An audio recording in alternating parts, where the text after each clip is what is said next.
Citoyens, citoyennes, bonjour. Nous sommes aujourd'hui le mardi 30 avril 2024 et nous sommes très heureux d'être en votre compagnie sur la désormais chaîne de la vérité, les mardis de Pulchérie Ballet.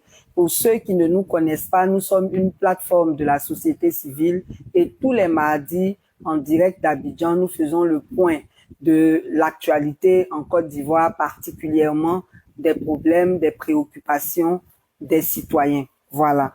Donc, nous allons commencer avec la CNI. Nous insistons sur la CNI depuis environ 2 mardis parce que la carte nationale d'identité est une pièce administrative très importante, non seulement pour les actes de la vie courante, mais aussi par rapport aux élections à venir. C'est cette année qu'il faut insister pour avoir les cartes nationales d'identité. Nous voulons interpeller particulièrement l'ONESI parce que beaucoup se plaignent. Il y en a même qui ont attendu leur carte depuis 3 années maintenant. Quand ils vont faire des réclamations, on leur demande de refaire encore là, de reprendre la procédure. Le problème, c'est que il y en a même qui disent que quand ils ont fini de payer en ligne les 5 000, après pour avoir le reçu, c'est un problème. Donc déjà, vous voyez qu'il y a beaucoup trop de problèmes, ça met du temps. C'est vrai qu'il y a des personnes qui ont leur carte en 10 jours, 2 semaines, mais parallèlement, il y a plusieurs citoyens qui se plaignent d'attendre depuis 1 an, 2 ans, 3 ans.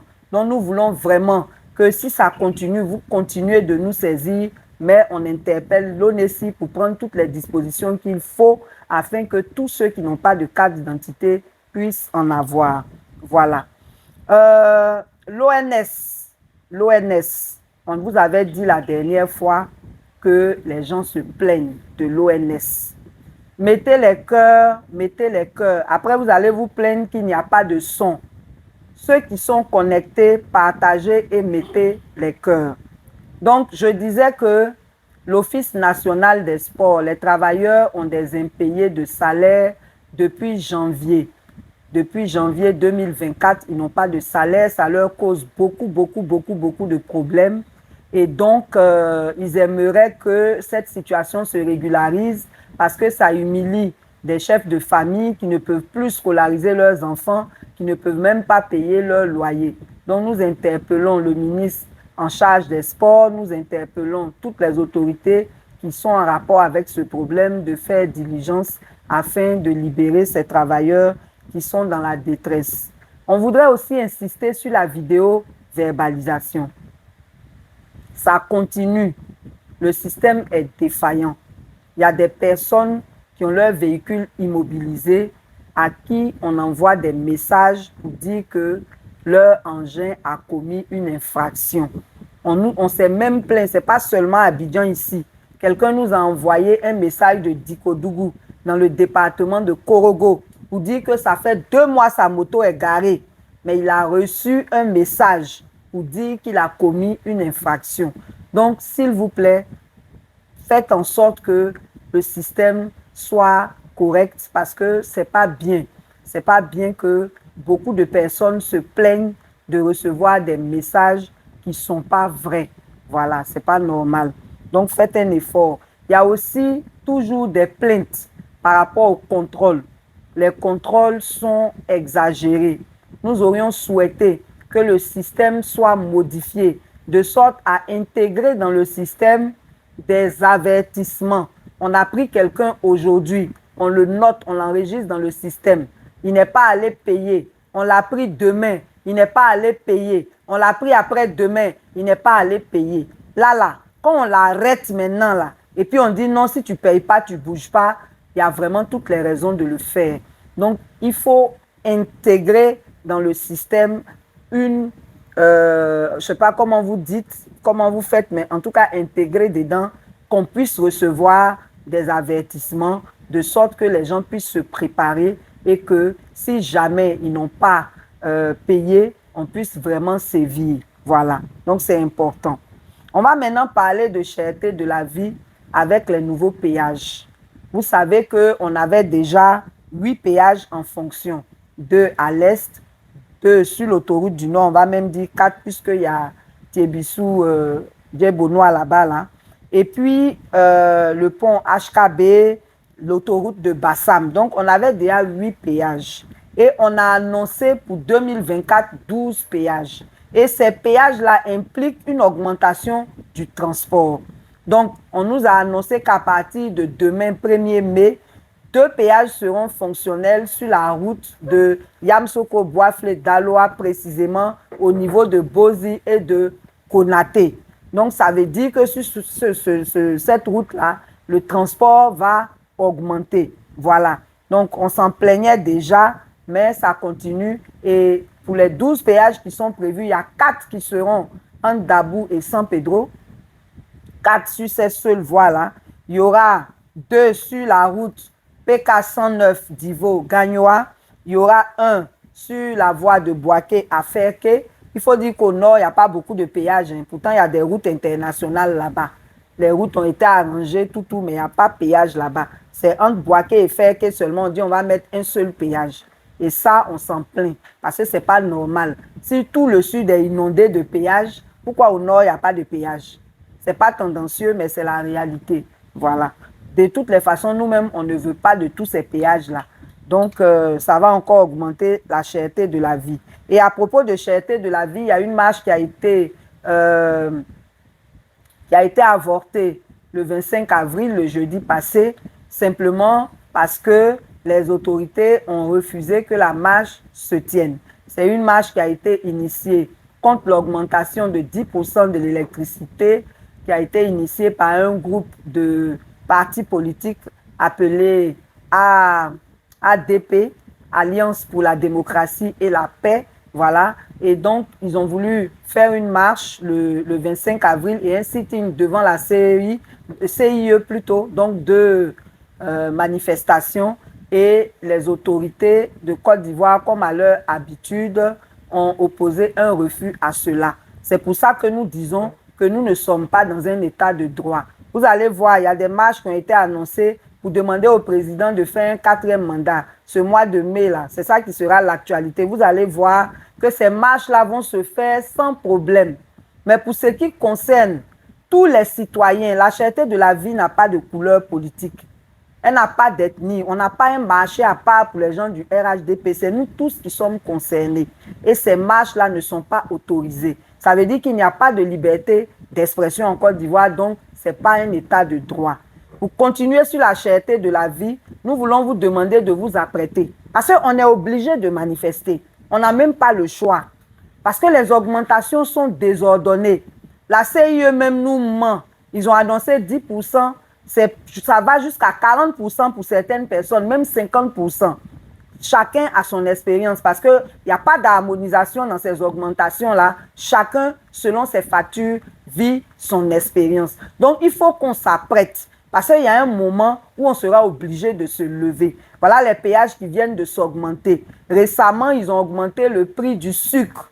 Le sucre, le paquet de sucre en carreau, là, c'était monté jusqu'à 1000 francs. Avant, c'était 600, après, c'est devenu 700. Maintenant, là, c'est 1200. Et les femmes qui vont au marché pourront vous le dire chaque semaine.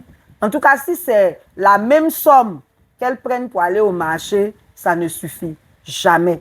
Parce que chaque semaine, il y a quelque chose qui augmente. Actuellement, la tomate a augmenté. Le poisson a augmenté. Le kilo de tomate, là, c'était à 400 francs. C'est monté jusqu'à 800, donc le double. Mais actuellement, où nous vous parlons là, c'est à 1000 francs. C'est pas qu'il n'y a pas de légumes sur le marché. Le marché est bien approvisionné. Actuellement même là, c'est la saison de tous les fruits. Le problème là, c'est le reste, c'est l'environnement même du commerce.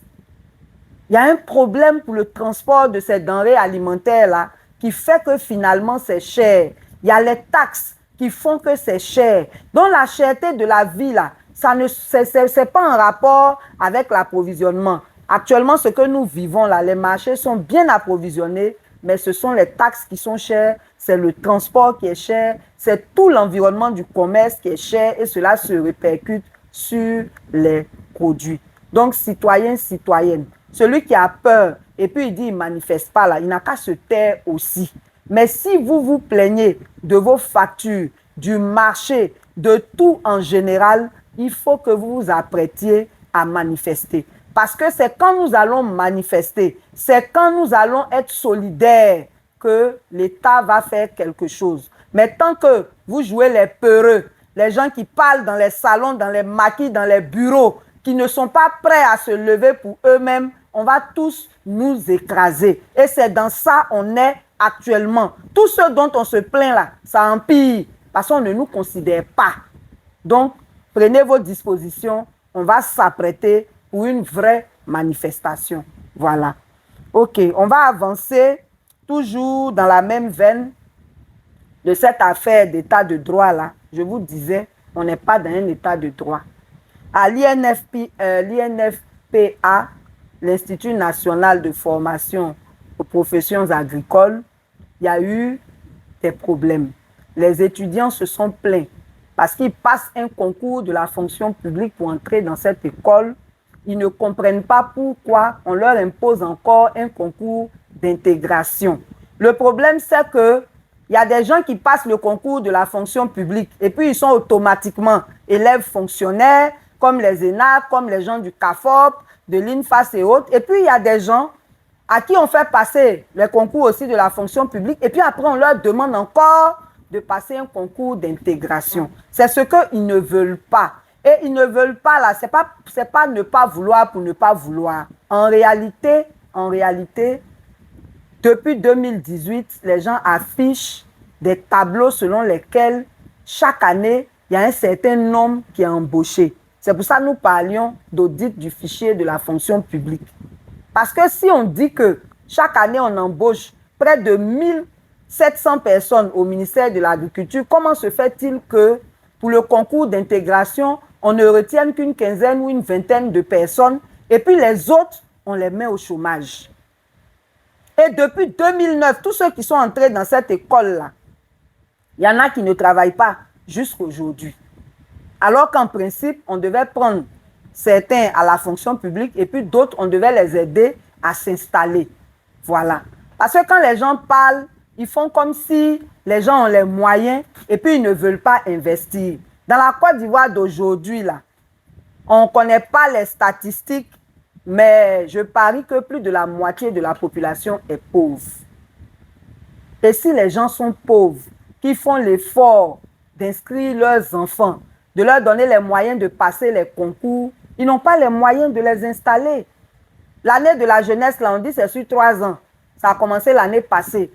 Mais voilà des situations où l'État peut investir pour aider ces jeunes-là à s'installer au lieu de les laisser aller mourir dans la mer. Donc vraiment, nous, on veut demander pardon au chef de l'État de prendre des dispositions pour absorber tous ces jeunes-là. Certains à la fonction publique et d'autres, on leur donne les moyens vraiment de s'installer. Voilà, c'est vraiment très important. Par ailleurs, on les a chassés de l'internat avec violence. Il y en a qui ont été blessés. Et ça a été tellement violent que certains n'ont même pas pu prendre même leur portable, à plus forte raison leurs affaires. Donc, depuis plus d'une semaine, ces jeunes-là sont dans la rue. Ils ont besoin simplement de ramasser leurs affaires pour partir. Et on ne leur permet pas d'avoir accès à leurs effets. Donc, nous, on veut demander pardon au ministre de l'Agriculture, au directeur général de l'INFPA pour que des dispositions soient prises afin qu'ils puissent récupérer leurs affaires. Voilà. On espère que c'est une situation qui va être réglée dans le dialogue afin que l'année soit sauvée et que tous les chômeurs que cette école a générés puissent trouver une solution à leurs problèmes d'emploi. Voilà. Donc, c'était ça pour eux. Maintenant, on disait tout à l'heure qu'on n'est pas dans un état de droit. On vous le dit. On ne le dit pas pour le plaisir de le dire. On le dit parce qu'il y a des faits qui l'attestent. Vous avez vu que le 22 février 2024, il y a une liste qui est sortie après une réunion du Conseil national de sécurité, présidée par le chef de l'État lui-même. Il y a une liste qui est sortie pour libérer des prisonniers politiques.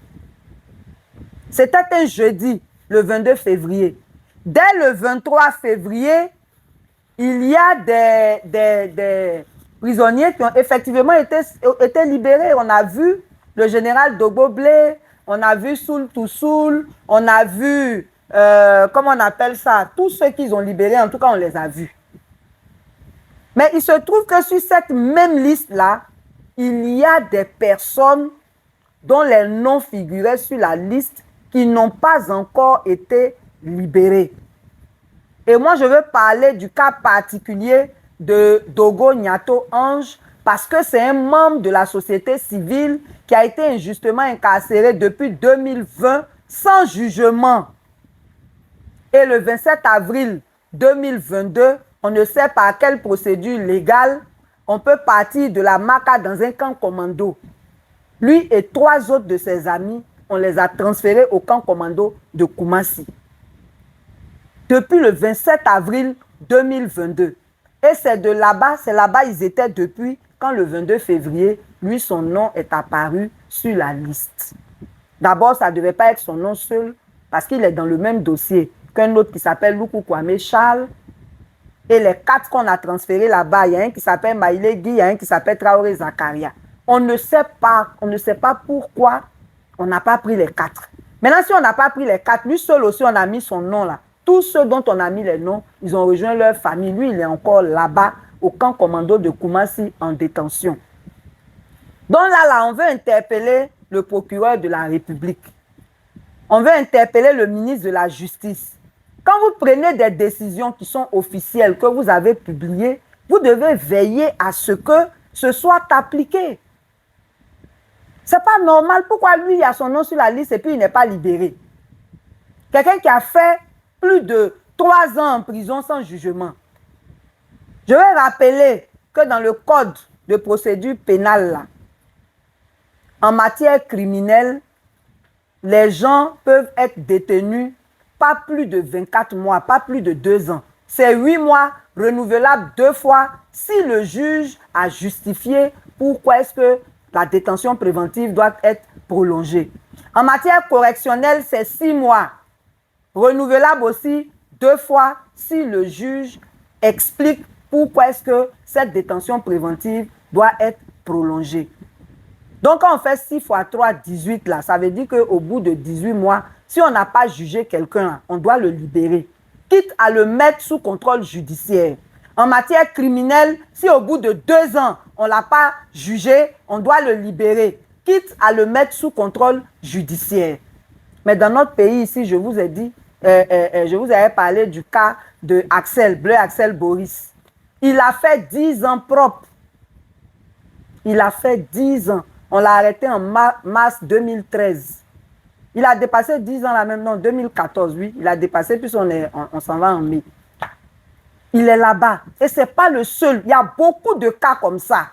Et l'année passée, le ministre de la Justice a reconnu qu'il y avait des détentions préventives abusives. Mais quand on reconnaît quelque chose là, on répare. Vous reconnaissez et puis vous êtes assis. Et puis les gens continuent de souffrir en prison. Il y a un problème. Il y a un problème. Et j'avais déjà parlé du cas de Kone Bakari, un professeur d'anglais qui a été arrêté le 5 juin 2020 dans le cadre de l'affaire de Serge Kofi le drone. Serge Kofi le drone a été libéré le 6 août 2021. Et Kone Bakari est toujours en prison, sans jugement. Il a fait quoi? L'amitié là aussi, c'est un délit. Évidemment, quand on les attrape, on leur colle tous les délits qu'on nous colle à nous tous là. Parce que c'est devenu générique. Tout le monde a atteinte à ceci, tout le monde a atteinte à cela, trouble à l'ordre public, et puis on colle ça sur tout le monde. Depuis plus de 3 ans, le monsieur est là-bas. Il y a déficit d'enseignants. Vous ne le jugez pas, vous ne le libérez pas. En temps, les personnes qui étaient dans la même affaire que lui sont libérées. C'est le pays dans lequel on est. Et puis nous, on dit qu'on n'est pas dans un état de droit là. C'est tout ça là. Donc vraiment, on veut interpeller le procureur, on veut interpeller le ministre de la Justice. S'il vous plaît, ce sont des enfants des gens aussi. Et ce n'est pas tout le monde qui est coupable. C'est pour ça qu'on parle de détention préventive. Il ne faut pas abuser. Il s'agit aussi de leur vie. Ça détruit leur vie sociale. Ça détruit leur vie professionnelle. Ça détruit leur santé. Et vous en êtes comptable. Si vous pensez qu'on ne peut rien vous faire là, Dieu peut vous faire quelque chose. Donc, mettez-vous en règle. Parce que ce que vous faites là, ce n'est pas bien. Non seulement c'est contraire au principe de vos fonctions, mais spirituellement, c'est grave. Et quand on paye spirituellement là, malheureusement, nos enfants aussi payent. C'est là le problème, ce n'est pas vous seul. Donc, pensez à tout ça là et puis mettez-vous en règle. Mettez-vous en règle. Tout ce qu'on vous demande là, c'est de faire votre travail, de veiller à ce que la justice soit effective. Et que nous autres là, dans nos sujets là, à faire des justices là, ça sorte de là. Il y a trop de sujets, nous-mêmes là, on est fatigués. C'est pas votre méchanceté là, ça n'arrête pas là, qu'on continue de parler. Donc vraiment, il y a quoi à tous nos camarades qui sont en prison. Il y a quoi aussi à Eli Pada. Il y a longtemps, on n'a pas parlé de lui. Mais nous, on n'a pas oublié Eli Pada. Ça là aussi là, ce qu'il a fait et puis il a disparu là. Nous tous, on veut savoir ce qui se passe. Parce que jusqu'aujourd'hui, il y a trop d'interprétations autour de son affaire. Mais les faits là, c'est que Eli Pada a lancé un appel pour que les gens viennent à la veille du 31 décembre. Et c'est le même 31 décembre là, il a disparu. Donc s'il n'était pas dans une situation critique, une situation dangereuse, il aurait fait une autre vidéo pour dire les raisons pour lesquelles il ne peut pas être là le 31. Il a disparu le 31.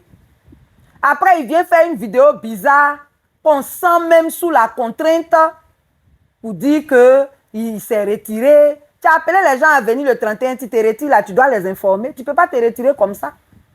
C'est Dieu qui vous parle et puis tous les jours vous faites vidéo là, c'est le même Dieu là qui a demandé qu'il se retire. Si c'était la vérité, il serait venu lui-même nous annoncer cela, il n'aurait pas disparu brutalement.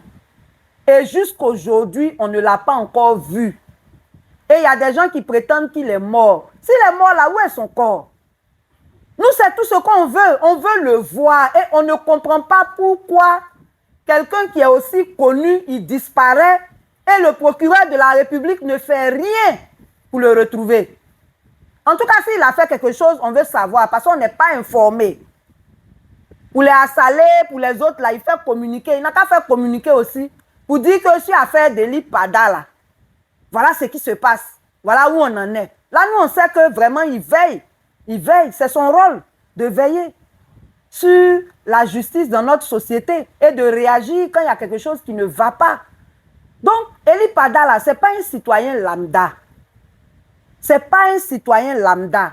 Tout le monde le connaît. Il ne peut pas disparaître comme ça.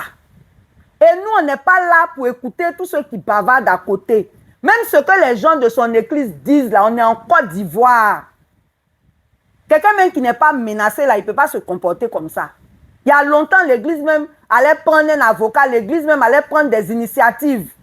Et toute l'église de Côte d'Ivoire n'est pas solidaire de ce problème. Chacun est dans son église, il fait ce qu'il doit faire. Mais tout ça là même, c'est contraire à ce que Dieu veut. Le Dieu que nous prions là, lui, il n'est pas dans vos murs là. Je suis adé, je suis baptiste, je suis ceci, je suis cela là. Dieu n'est pas dans ça. Il a donné des principes que tout le monde doit respecter. Et la solidarité entre les enfants de Dieu là, ça fait partie des principes de Dieu. Donc tous ceux qui ne se préoccupent pas de cette affaire d'Eli Pada, vous vous rendez coupable de ce qui lui arrive. Vous vous rendez coupable de ce qui lui arrive. Parce que si c'était votre parent ou bien votre enfant ou quelque chose, quelqu'un qui est lié à vous, ça ne vous aurait pas laissé indifférent. Moi, je ne connais pas Eli Pada. Mais je dis, tant que lui-même il n'est pas apparu pour dire ce qui lui est arrivé, pour circuler librement dans ce pays, pour faire ses cultes comme il le fera, moi, je considère qu'il a été enlevé. Je considère qu'il est en difficulté. Depuis décembre, voilà, on s'en va dans mai. C'est quelle retraite qui finit pas? Jésus même a fait 40 jours. Pour Eli Pada, là, il va faire 1 an. Parce qu'il s'en va dans 6 mois. Hein. Vous voyez que c'est faux. Ce n'est pas une retraite spirituelle. Il est en danger. S'il n'a pas été enlevé, en tout cas, il est en train de se cacher parce qu'il est en danger. Et lui-même, il a dit, si vous voulez aller réécouter sa fameuse vidéo où il a dit qu'il était en retraite là, il a dit qu'il est en danger. Il a dit. Donc vraiment, je prie le Seigneur qu'on puisse le retrouver, que ses bourreaux pensent à eux-mêmes et à leur descendance pour le libérer et que les pouvoirs publics prennent aussi leurs responsabilités par rapport à cette affaire, que le procureur fasse un communiqué pour nous dire ce qu'il a fait, s'il a fait quelque chose, où il en est, pour que nous soyons rassurés. J'ai dit tout à l'heure, ce n'est pas un citoyen lambda. Donc, ramenez-nous Eli Pada, libérez Eli Pada, on va passer à autre chose. Voilà. On va maintenant parler de nos déguerpissements. Vous voyez que les gens avaient annoncé qu'ils allaient détruire 176 quartiers du 9 au 17 mars. Ça, c'était le programme initial. Avec tout ce qui s'est passé, avec les plaintes, ils ont réduit leurs prétentions. Ils ont même annoncé qu'une cellule allait être mise en place à la primature pour faire le suivi des déguerpissements. Mais pendant que cette cellule n'est pas encore mise en place, le district continue de détruire et le week-end passé, ils sont allés raser une partie du zoo jusqu'à Williamsville. Vous voyez qu'il y a un problème dans ce pays. Les gens s'en foutent de la sécurité des citoyens. Nous sommes en pleine année scolaire. Depuis janvier, on met des ménages dehors et ça n'émeut personne.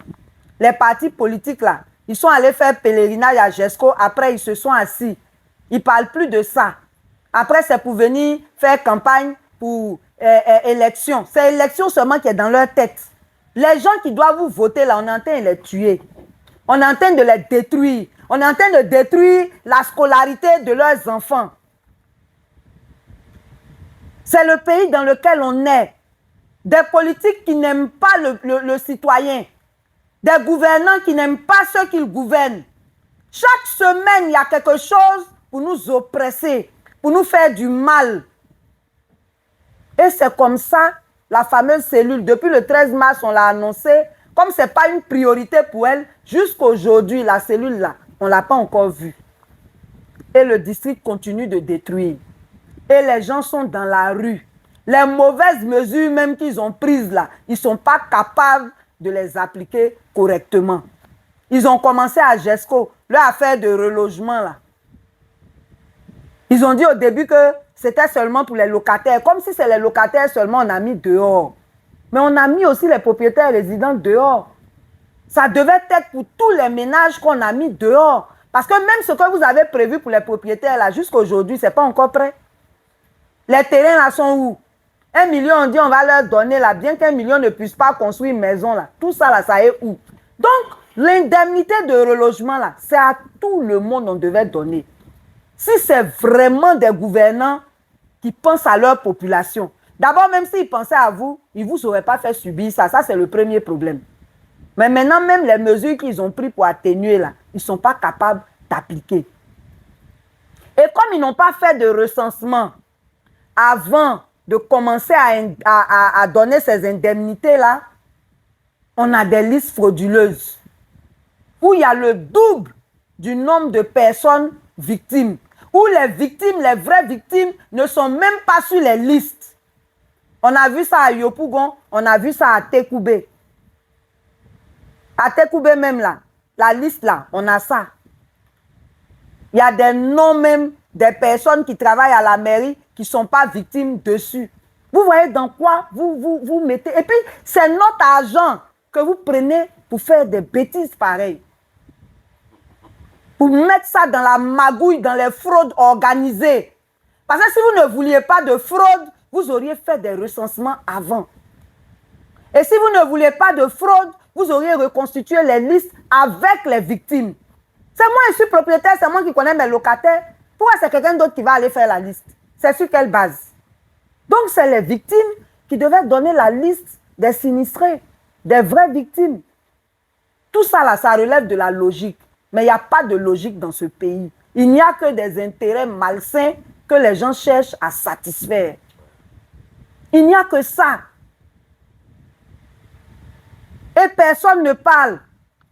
Les gens ont fini leur pèlerinage à GESCO, ils sont allés s'asseoir dans leur parti politique. Et la situation continue, elle empire. Donc nous là, on va faire une conférence de presse. Le jeudi qui vient là, le 2, on va faire une conférence de presse pour faire le point de tout ça et pour parler au pouvoir public. Parce que ce n'est pas sérieux ce qui se passe, c'est vraiment pas sérieux. Les motos à 3 roues à Bobo, on a été saisis par des citoyens qui disent que les motos à 3 roues font trop de bruit. Non seulement ils sont indisciplinés, ça c'est partout, on a remarqué ça. On ne sait même pas si ceux qui conduisent même ces motos-là ont un permis. En tout cas, il y en a qui sont très jeunes et puis ils conduisent n'importe comment. Ils créent beaucoup d'accidents. Ils créent beaucoup d'accidents. Les policiers, là, au lieu d'être dans les rues pour racketter seulement, là, c'est tout ça, là, vous devriez contrôler. Ils créent beaucoup d'accidents. Maintenant, ils roulent tard. Ils roulent très tard et ça fait que ils dérangent la quiétude des citoyens. Les gens travaillent, ils rentrent le soir, ils sont fatigués. À 22 h, les motos 3 roues sont dans leurs oreilles. Les nuisances sonores, là, il y a une loi pour ça. Comme on n'est pas dans un état de droit, les gens sont là pour chercher l'argent seulement. Tout ce qui va faire la quiétude des citoyens, là, ils ne communiquent pas dessus. Les nuisances sonores. Les gens sont allés se plaindre à la police sans résultat. Ils sont allés se plaindre à la mairie sans résultat. C'est pour ça qu'ils sont venus nous dire ça. Donc, mairie d'Abobo et toutes les communes où il y a les 3 roues là, prenez des arrêtés municipaux pour mettre de l'ordre. Ça va donner du travail à la police municipale qui, au lieu de faire son travail, rentre dans des débordements là. Ça va leur donner du travail. Donc, ça c'était pour les motos 3 roues. On a reçu aussi une plainte des retraités de la NADER. Quand les gens vont à la retraite, ils ont droit à des droits. On appelle ça les droits malheureusement, donc je suis obligée de dire ils ont droit à des droits. Et ces droits-là sont mal payés par certaines sociétés comme la NADER. Ça dit qu'en dehors de ce que la CNPS doit donner là, l'entreprise elle-même donne quelque chose aux travailleurs. Et ça là, on dit pour la NADER, là, ça peut mettre 5 ans avant qu'on ne paye. Donc en 2019, les gens avaient fait une grève et à l'issue de cette grève-là, ils avaient apuré tous les passifs concernant ce problème. Mais à partir de 2021, l'habitude est revenue au galop, hein, et puis ça recommence. Quand les gens s'en vont, soit on leur donne la moitié, soit on leur donne rien du tout et puis on les fatigue. Donc les responsables de la NADER, je vous en prie, quel que soit ce que vous faites là-bas, là, quand les gens finissent à la retraite, là, donnez leur argent. Parce que c'est pas bien que quelqu'un parte à la retraite et qu'il soit frustré, qu'il soit dans une situation inconfortable parce qu'on ne lui donne pas tout ce à quoi il a droit. Voilà. Par rapport aux raquettes, on a reçu aussi une plainte. Vous savez que récemment, le gouvernement a interdit la vente du produit qu'on appelle Atoté. Il a son camarade qu'on appelle La Paix. Les deux là, on dit on ne veut plus qu'on vende ça. Et comme d'habitude, quand nous on prend nos décisions, c'est avec effet immédiat. Donc il y a toujours des conséquences malheureuses pour tous ceux qui sont dans ce commerce. Parce qu'il y a des gens qui venaient de s'approvisionner, ils n'ont pas fini d'écouler leur stock. Et puis c'est intervenu, les gens n'ont pas pu s'organiser. Bon, ça là, on est habitué à ça maintenant. Donc, le problème n'est pas à ce niveau. Le problème, c'est que, comme les policiers, les gendarmes là, ils ont des objectifs de raquettes que leur patron leur donne, ils tirent sur tout ce qui bouge. Parce que si on m'a dit que le soir, je dois ramener 50 000, il faut que je ramène 50 000. Donc, comme les populations ne connaissent pas leurs droits, je vais faire tout ce que je peux faire pour les racketter. C'est comme ça qu'il y a une pauvre femme qui envoyait médicaments dans bouteille. Ça dit que maintenant, là, on ne peut plus se promener avec un médicament dans bouteille. Forcé, c'est Atoté. envoyer un médicament dans bouteille à son frère, partait faire un dépôt colis dans une gare. Les policiers l'arrêtent. On dit pourquoi. Elle a fait leur truc là. Comment on appelle ça? JK. JK avec poivre, long grain là. Elle a fait le jus de ça pour donner à son frère qui est malade. Les gens l'ont arrêté là. On lui a demandé 20 000 francs là. Et par des supplications, des interventions ici et là, finalement, elle a payé 5 000.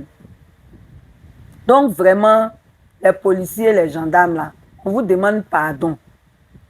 Nous tous là, on est maltraités par eux, mais faites doucement. Parce que ça là, c'est pas normal. On n'a pas dit de ne plus se promener ou même de ne plus vendre un produit traditionnel liquide. On est en Afrique, les produits traditionnels là, ça fait partie de notre culture. Ce n'est pas tout le monde qui a l'argent pour aller à l'hôpital. Tu vas à l'hôpital là, il faut payer consultation, il faut payer examen, il faut payer médicaments. Nous qui sommes pauvres là, on n'a pas tant de ça. Quand on a un peu là, on rentre à la pharmacie, ah, j'ai tel problème, oh, ce qu'on te donne là, tu prends. Dieu a pitié de toi, il te guérit. C'est comme ça, nous, on fait. Maintenant, parmi nous là, il y en a qui préfèrent même les produits traditionnels parce que c'est bio. C'est ça aussi, ils se soignent. Et dans ça là, il y a produits liquides. Ce n'est pas Atoté qui a envoyé produits liquides en Côte d'Ivoire. Ça existait depuis. Donc, limitez-vous à ce qu'on vous demande de faire. Les débordements pour racketter les pauvres populations, là, tout ça, là, c'est malédiction. Ce n'est pas pour vous maudire, hein, c'est la vérité. Faites votre travail et puis tenez-vous-en à ça. Quand vos patrons vous maltraitent et puis vous venez vous plaindre chez moi, là, c'est comme ça, vous ne devez pas maltraiter aussi les citoyens. Parce que vous êtes là pour les protéger. Celui qui fait quelque chose qui n'est pas normal, c'est normal que vous le réprimandiez ou que vous appliquiez la loi. Mais à faire des médicaments liquides, là, pardonnez, laissez ça. Parce que c'est pas normal du tout. Voilà. On revient encore sur le problème des travailleurs. On a dit qu'il y avait des jeunes qui ne voulaient pas du concours d'intégration. Mais il y a des gens même qui ont été intégrés à la fonction publique et puis c'est un problème. Et puis, depuis des années, on ne comprend pas pourquoi. Et puis, ça ne change pas. Mais il faut que ça change. Quelqu'un qui est embauché à la fonction publique, il va faire au moins 1 an avant d'avoir rappel. C'est par rapport à quoi? Pendant ces 1 an-là, il vit comment? Il y a des gens même qui sont dans des situations tellement difficiles, ils n'ont même pas le temps de toucher ce rappel-là et puis ils meurent. Pourquoi la fonction publique ne peut pas prendre des dispositions pour qu'un travailleur qui commence aussi à percevoir son salaire?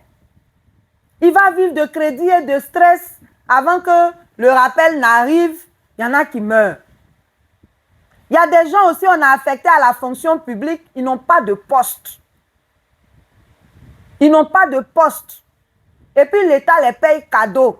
C'est-à-dire on t'affecte dans un ministère, tu peux même faire ta prise de service, et puis tu n'as pas de travail. Et puis on les paye cadeau. Tout ça là, c'est de notre argent, on parle. L'argent du contribuable. Maintenant, il y a des gens qui se sont plaints à nous. Eux, ils sont au ministère des Transports. On les a pris à la fonction publique, on les a affectés au ministère des Transports, mais ils n'ont pas de prise de service et ils n'ont pas de poste de travail. Il y a un problème, ça fait trop désordre. Si on t'a affecté quelque part, c'est qu'en principe, il y a des besoins là-bas. Donc, tu ne peux pas arriver et puis tu n'as pas de poste de travail. Tu ne peux même pas faire ta prise de service. Et puis, on va se taper la poitrine pour dire non, on a embauché tel nombre de personnes dans la fonction publique, alors que c'est faux. Peut-être même il y a quelqu'un qui émarge en leur nom là-bas, on ne sait pas. En tout cas, affaire de fichier de la fonction publique, là, on doit regarder ça de près. Parce que c'est l'argent du contribuable. Et nous, les citoyens, là, vous nous devez des comptes. Tous ces dysfonctionnements-là, ce n'est pas normal. Depuis combien d'années fonction publique existe et puis les problèmes ne changent pas? Il y a un problème. Comment vous travaillez? Normalement, quand tu arrives dans un département ministériel, là, tu cherches tout ce qui ne va pas. Et puis toi, tu cherches à faire mieux que tes prédécesseurs. C'est comme ça qu'on fait. Mais on n'augmente pas les problèmes. Ou bien on les laisse tels qu'ils sont. Bon, franchement, on ne sait pas ce que vous faites, quoi. Franchement, il faut vous revoir. Voilà, il faut vous revoir. Par rapport aux indemnités du bac. Bac, là, les gens prennent les enseignants, ils surveillent, ils corrigent, et puis on ne les paye pas.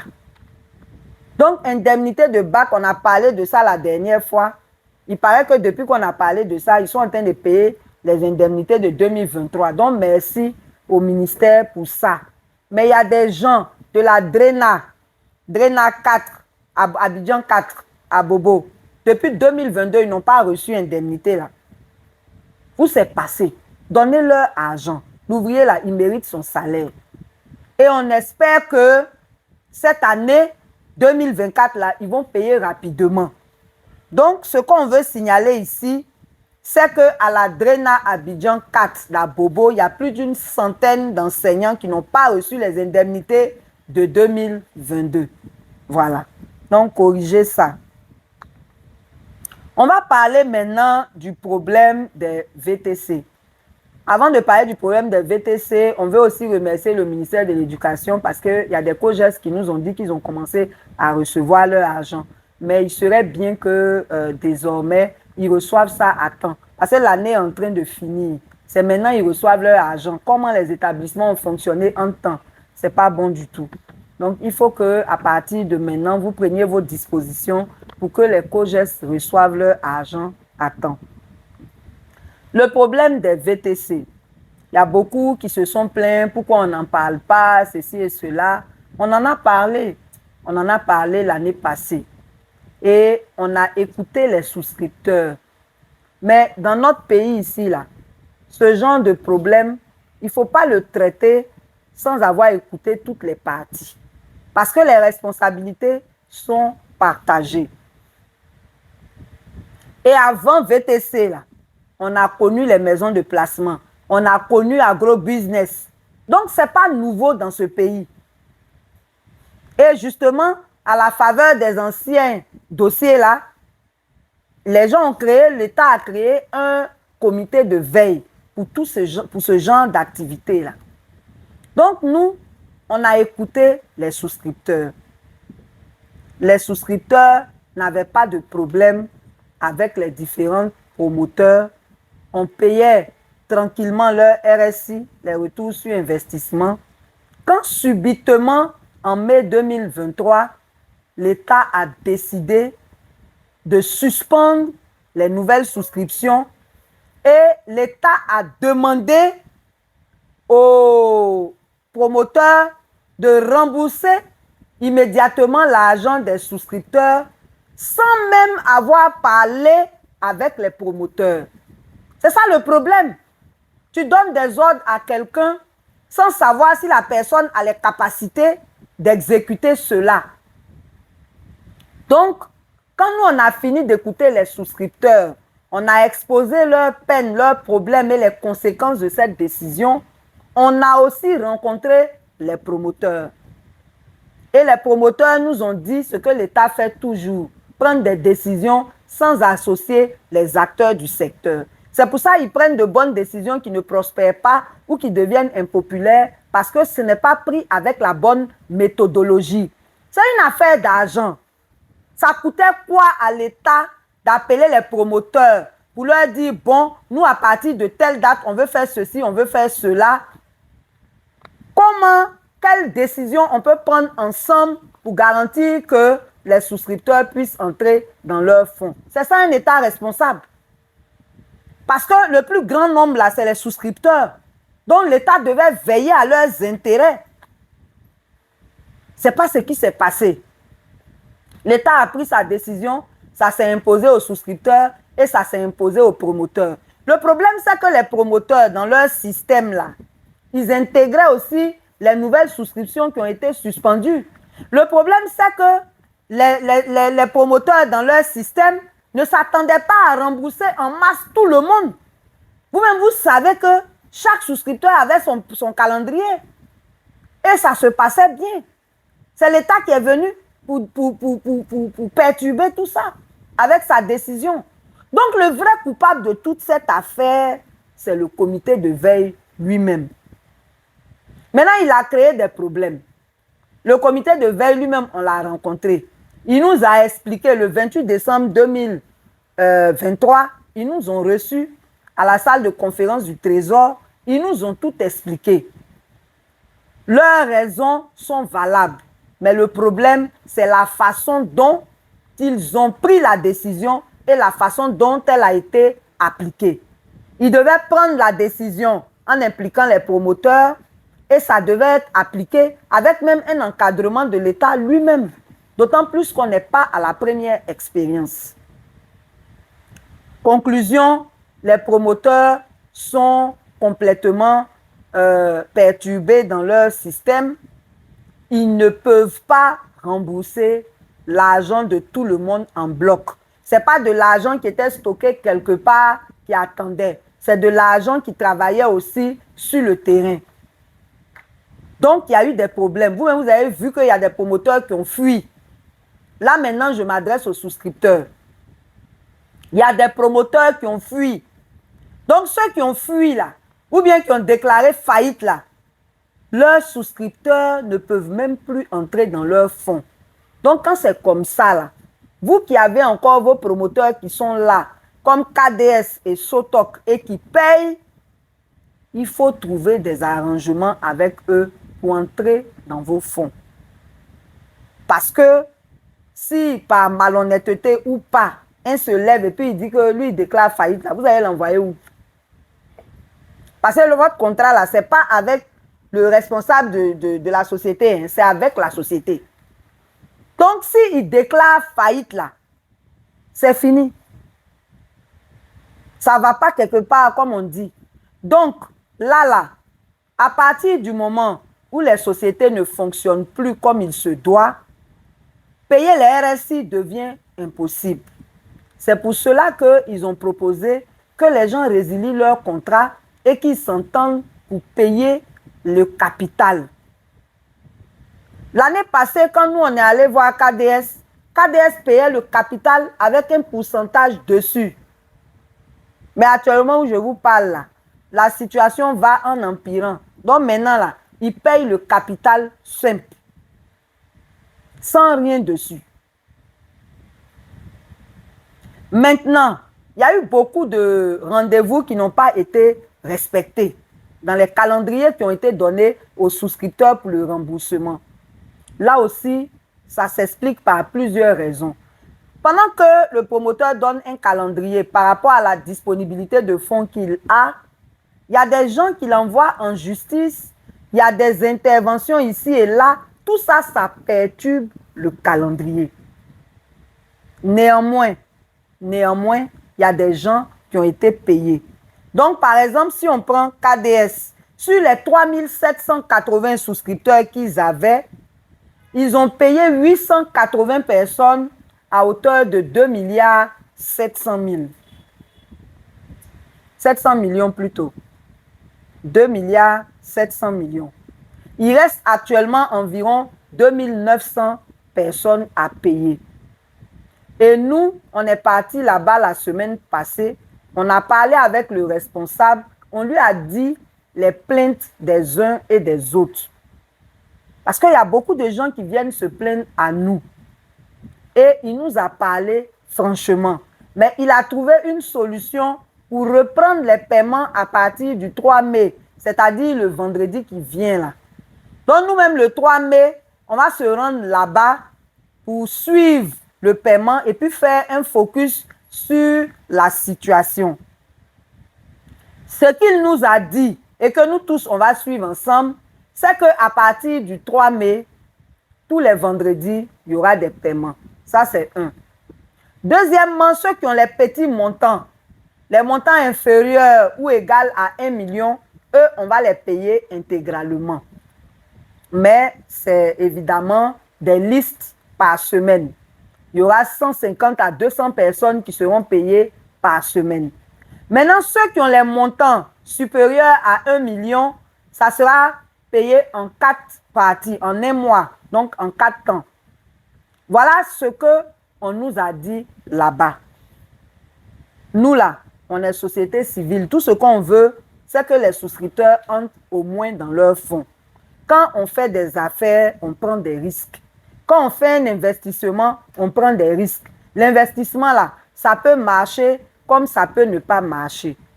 Dans le cas des VTC, là, considérons que ça n'a pas marché, puisque l'État même est venu tout gâter. Et le même État ne fait rien pour arranger les choses, il vous regarde. Lui, tout ce qu'il fait, c'est le suivi des promoteurs.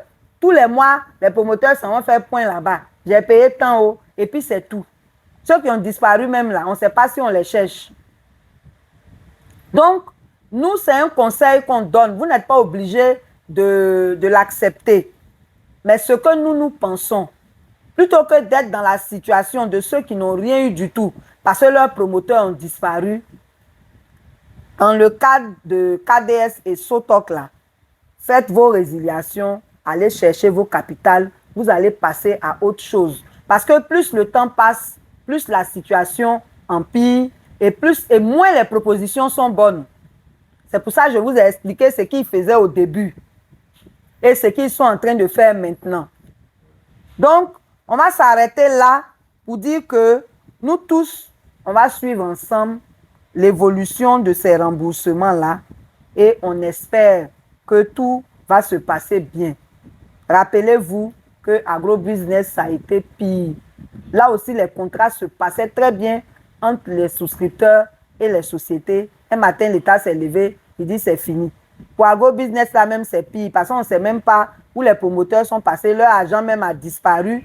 Ils ne peuvent rien faire pour les souscripteurs, c'est resté comme ça. Donc, avec les VTC là, faites contre mauvaise fortune, bon cœur et acceptez cette proposition. Nous, on va suivre aussi avec vous. On encourage tous ceux qui veulent entrer dans leur fonds, qui ne sont pas dans une fédération, à venir vers nous. Parce que nous aussi, on a notre liste et on négocie pour les gens de notre liste. Donc, vous pouvez venir. C'est le numéro qu'on vous a déjà donné là. Le même numéro qu'on utilise pour nos adhésions. 07 48 2 x 59 67. Vous vous inscrivez là-bas. On va vous mettre aussi sur notre liste et on va faire le suivi ensemble. Quand ça ne va pas là, c'est négociation. Parce que quelqu'un qui s'en va en prison, là, il ne peut pas rembourser votre argent. Ça aussi, ça n'a qu'à être clair. Dans toutes les affaires même, quand quelqu'un te doit, là, la solution, ce n'est pas la prison. Sauf si tu veux être méchant. Parce qu'en prison, là, il ne peut pas rembourser ton argent. Voilà. Donc, en bon entendeur, salut, bon courage à tout le monde. En tout cas, nous, on vous conseille de venir vers nous, d'aller vers vos promoteurs, résilier votre contrat, ils vont payer vos capitales. On va faire les annonces de ACI pour finir rapidement. Le 18 mai, nous avons une formation sur 3 thèmes. Le premier thème sera développé par Geoffroy Julien Kwao. Il va s'agir des idéologies politiques, du rôle de la société civile et des valeurs démocratiques et citoyennes. Le deuxième thème sera traité par l'honorable Assalé Tiemoko, qui va parler du rôle du député. C'est important, on doit savoir ça. Il y a des députés qui s'en vont promettre tout ça, ce n'est pas leur rôle. Le rôle du député et comment gagner une élection dans le contexte actuel. Parce que nous, les prochaines législatives, là, on sera dedans aussi, on aura nos candidats. Donc, tous ceux qui veulent être candidats de ACI, là, il y en a qui ont déjà commencé à nous contacter. Merci pour la confiance. Venez, on va participer. En tout cas, pour ceux qui ne sont pas à l'étranger, venez participer à cette formation. Nous tous, ça va ouvrir notre esprit. Le troisième thème sera traité par Éric Sémian, président de l'OIDH, sur l'État, la société politique et la société civile. Ce sont des notions que vous devez connaître pour mieux comprendre ce dans quoi on est. Et donc, venez, parce qu'après cette formation, comme on a dit, on va investir le terrain pour faire de la sensibilisation par rapport aux prochaines élections. Voilà. Donc, on vous attend. Les membres et les sympathisants de ACI payent 5 000 pour la formation et les autres qui sont intéressés, qui ne sont pas membres de ACI, payent 10 000. J'ai publié ce matin le lien sur lequel on peut s'inscrire. Partagez le lien. On va continuer de communiquer dessus. Rendez-vous le 18 mai pour cette formation. Le 22 juin, nous organisons une journée de consultation populaire. On a envoyé des invitations, on continue de les envoyer à tous les partis politiques, à toutes les organisations de la société civile, que vous ayez reçu une invitation ou pas, vous êtes invité le 22 juin 2024. Vous préparez vos propositions pour des élections transparentes et apaisées en 2025. Vous venez les lire devant tout le monde. C'est 3 à 5 minutes pour chaque organisation. On va faire la compilation de toutes ces propositions. On va faire un rapport qu'on va transmettre au président de la République pour lui dire ce que les Ivoiriens veulent pour qu'il y ait des élections transparentes et apaisées en 2025. Donc, pour ça, tous les responsables de partis et tous les responsables de la société civile sont invités. Si vous n'avez pas reçu d'invitation, ne vous fâchez pas, on ne connaît pas tout le monde. Contactez-nous, on va vous envoyer votre invitation ou bien venez, on va vous installer, vous allez vous exprimer vous aussi. Voilà, c'est très important. Ensuite, on lance un appel de fonds pour le financement de notre campagne qui va commencer à partir de juillet. On vous a dit à partir de cette fin du mois d'avril, vous appelez le 05 46 78 55 19 pour prendre une option. C'est sur un an, c'est-à-dire de fin avril 2024 à fin mars 2025. Prenez une option, même si c'est 1000 francs par mois là. Si 1000 personnes payent 1000 francs par mois, ça fait quelque chose. Chacun donne ce qu'il peut. Chacun donne ce qu'il peut. Mais participer à l'éveil des consciences en Côte d'Ivoire. On veut aller sur le terrain pour parler aux Ivoiriens sur ce qui est essentiel pour qu'ils fassent des choix responsables. Voilà, c'est important. Quand les gens vous envoient riz, huile, tout ça, la prenez. Mais sur quoi vous devez vous baser pour choisir un candidat là? Il faut que vous le sachiez.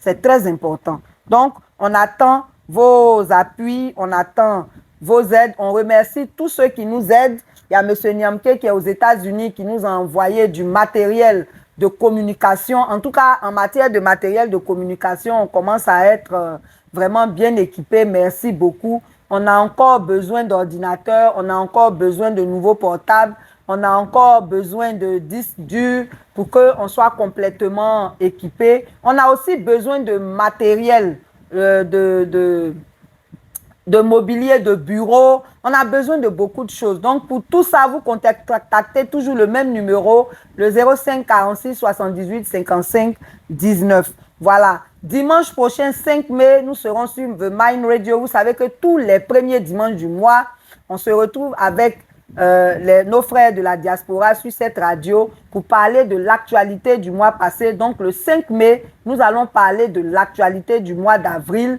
et nous allons échanger ensemble. C'est sur The Mind Radio. On vous envoie en général le lien Zoom 30 minutes avant l'émission. C'est le dimanche à partir de 20 h. Voilà. En tout cas, merci beaucoup de nous avoir suivis. Voilà, on vous souhaite une excellente fête du travail demain, un excellent mois de mai, mais on vous encourage surtout à vous engager dans la lutte citoyenne d'une manière ou d'une autre. Le pays a besoin de chacun de nous. Voilà, soyez bénis et à mardi prochain.